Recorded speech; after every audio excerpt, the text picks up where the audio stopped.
আসসালামু আলাইকুম এভরিওয়ান। আজকে ননদের জন্মদিন উপলক্ষে কিছু রান্নাবান্না করেছি। তাই প্রথমে মুরগির মাংস নিয়েছি এবং প্রথমেই মুরগির মাংসে টক দই, হলুদ এবং আদা বাটা দিয়ে ভালোভাবে কিছুক্ষণের জন্য মাখিয়ে নিয়েছি। পর কড়াইয়ে তেল দিয়ে আমরা চিকেনগুলো ভালোভাবে ভেজে নেব।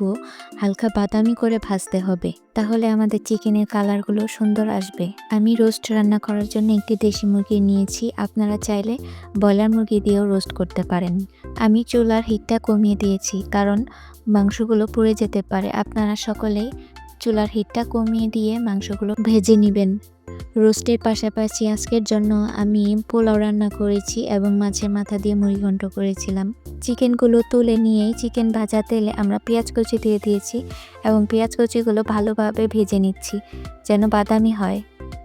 পেঁয়াজগুলো হালকা ভাজা হয়ে এলে আমরা এখানে আদা বাটা, রসুন বাটা, পেঁয়াজ বাটা এবং জিরা বাটা দিয়ে নিব।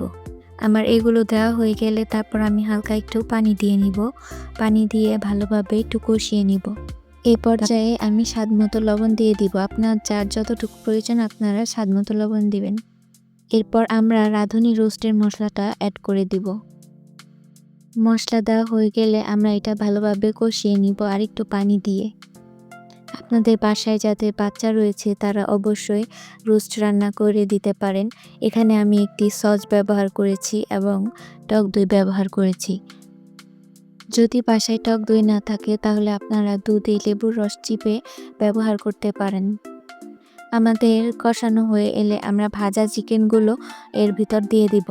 চিকেনগুলো দেওয়া হয়ে গেলে আমরা একটু নেড়ে চেড়ে ঢাকনা দিয়ে ঢেকে দেব। আমি একটু সময় নিয়ে মাংসটি কষাবো যেন মাংসটি এই কষানোর মাঝেই সিদ্ধ হয়ে যায়। এখন আমরা ঢাকনাটি খুলে দারচিনি, এলাচ এবং তেজপাতা দিয়ে দিলাম। এই পর্যায়ে আমরা ভালোভাবে নাড়িয়ে চাড়িয়ে একটু হালকা পানি দিয়ে ঢাকনা দিয়ে ঢেকে দেব 10 মিনিটের জন্য। আপনারা আপনাদের প্রয়োজন অনুযায়ী পরিমাণ মতো পানি ব্যবহার করতে পারেন। এখন আমরা চুলার আঁচটিকে বাড়িয়ে দিব। এই তো আমাদের মাংসটি প্রায় হয়ে এসেছে। আমরা একটু নাড়িয়ে আবার ঢাকনা দিয়ে ঢেকে দিলাম।